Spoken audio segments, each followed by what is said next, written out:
Welcome back to At Home with Roby. I'm Patrick McIsaac with Roby Electric, along with Trent Haston from the Roby family of companies.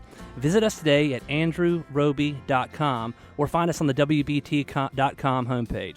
Trent, before the break, we mentioned Skookum, and now we're joined by James Hartsell. James, welcome to the show, sir. Thank you. Trent, do you want to talk a little bit further, maybe for folks that are just tuning in, on how exactly you met James, and give us a little overview of his business from your perspective? Well, I want James to tell his story, but I want to set it up. I don't know if people have heard folks listen when Randy Burris, who is literally the top pinnacle of lifetime mentors and best friends. I mean, second to my dad. I got out of college in 2000 and started getting involved in the NARI. We talk about NARI, the Remodelers Association on here. It helped me a lot along my life. And Randy was an entrepreneur and started the local overhead door company with a partner back in the early 90s, and he was like 33 and I was 21.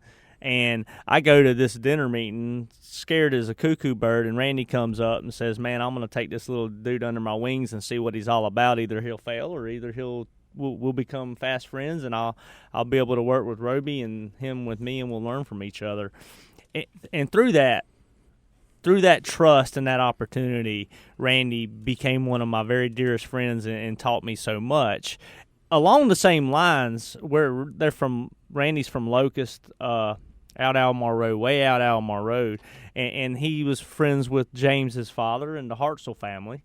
And parallel, he never really talked about James for years, but we became better friends as time went by, and he was mentoring James as well, and James and I are the same age. And then, like I said, about 6 years ago, he said, "You guys need to meet." And I said, "Well, what's he do?" He said, "Oh, man, he owns this tech company." He started this tech company with the buddy out of college, and he said, "Man, his office is in the top of this building uptown." And I'm like, "Man, I don't want to." I didn't tell Randy this openly that moment, but I was like, "Man, I don't want to meet this guy. What, I got competition in my friend world?"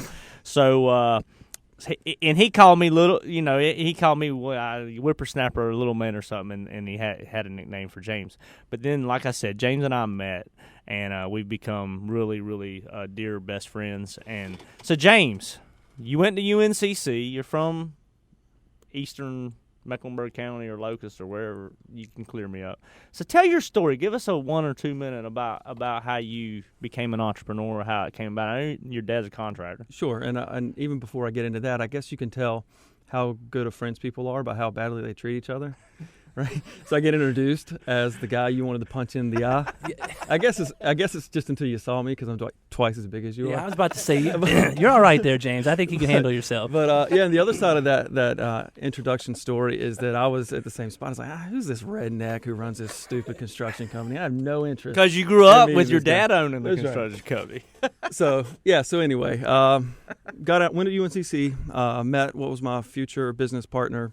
I got a job just out of school doing product development and programming work for the DoD as a contractor.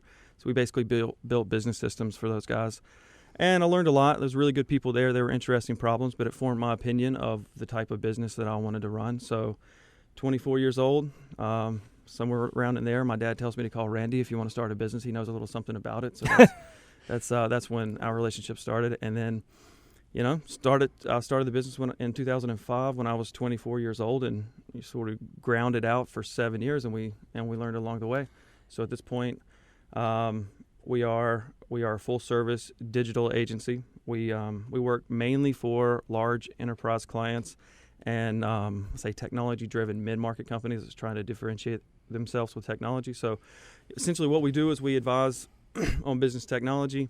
We design and then develop web applications and mobile applications primarily. So you and I talk about it, and it's kind of funny when you get through all the rigmarole and the minutia. We are service providers, right? You service clients, you try to build their digital platform and try to market their business and find efficiencies through the digital world. That's right. Did I do that correctly? That's very good. Man. And I'm trying to build efficiencies and find value in their hard asset real estate world. same thing, but it's the same. We got to provide very similar service lines. Yeah, and I think that one thing that I learned along the way was that we have to put people in the center of everything, from the employees. That's key. Wow, what we point. sell is the experience and the ideas. We get hired through the hope. Like, we don't sell anything. You sell bricks and mortars.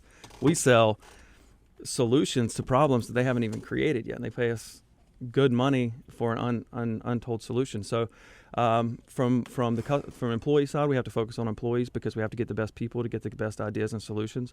But from the client side especially, we don't treat clients as clients. We treat the individual.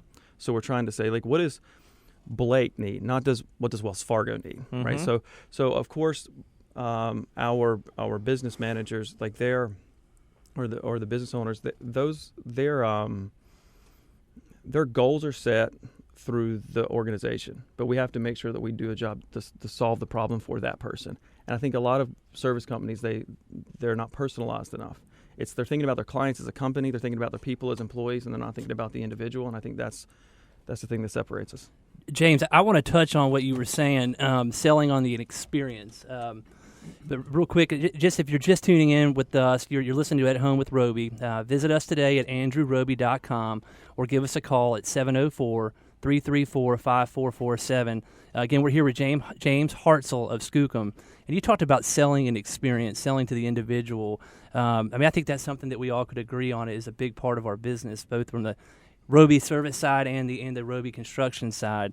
And that's a big deal, right? I mean, that's really what differentiates yourself from maybe some of your competitors. Well, that's exactly right. And it's really, it's we call it a solution sale. That's not a new term, but the idea is like you let the client walk themselves to the solution. So you're just a facilitator of that. And then whatever the idea, whatever the objective is, they bring it to them. And because we don't sell a product, we're not trying to sell features. What we're trying to do is sell the solution. So if you don't listen and if you don't try to let them explain to you and then interpret that into the solution, then there's no way to win. So what I like when we talk about your company is you always talk about partnering with your client. Like, you do big ticket. You build. You work for people like Wells Fargo, and then you work for smaller companies. But you're a big company. You made it. But you always talk about how you're 1,000% confident always with me that you're going to bring more value to the bottom line for that company and make their life better and easier and happier than they're paying. That's right. And you're not we're behind the scenes talking. You can tell me you're going to whack them upside the head and take their billfold. but you don't. Right. And you're always confident in that. So solution sell, I guess, is that term, huh? Well, so that's it. So we try to build value for our clients. Yep. And that's what it's all about. And if we skim a little bit of that value off and we can make a profitable business, then that's what we do. But we're trying to give them a 10x return on every dollar that they spend with us. So we're winding down on this segment. One thing that we talk about all the time is millennials. You go in your office, this swanky office, you got techies all over the place drinking coffee and Red Bulls and TVs and cool art on the walls, and they're sitting on love seats and couches and lounging and with flip-flops. Give us a little rundown of that. Well, it is that. It's it is that. It is that. It's all those things. But the reason we have that is not just to be like a Me Too like startup culture. We don't punch the clocks. We're not on an assembly line. Like, when do you get your best ideas? At the coffee shop, in the shower, playing golf, like whatever else. And like, we're just trying to build an environment where they can bring like their entire self to work. They can be their entire self, so we can harvest all of those ideas. Man, I'm coming from old school cinder block 2x4 nostalgia. And my man says, where do you get your best ideas? Hanging out at home with the kids or on the couch or in the shower. And that is so true. It really is. There's a lot we can take from that. James, let me ask you a quick question. Two things before you leave. One, will you tell us how you came up with the name Skookum? We joke. So remember, we're 24, 25 years old, and we're trying to figure out a name. My business partner, Brian, comes across this name, and we joke that it's it's a Chinook Indian word for the domain name was available. But it really, no, it was a funny word. It was an interesting word to us. It's a real word. It means built with the highest quality, dependable, and even brave. And those are the values that we try to encompass. And then, and it's memorable. Like, it works. Fantastic. Last thing, how would people find you? You have a website, phone number, or anything like that? Sure. Just easiest way, skookum.com, SKOOKUM.com. I'm James at Skookum. All of our contact information's there. James, thank you for being on the show. Very much appreciate learning about a little more about your business. When we come back, we will be joined by Mark Williams of the Sporting Gent. You're listening to At Home with Roby. Visit us today at andrewroby.com. We'll be right back.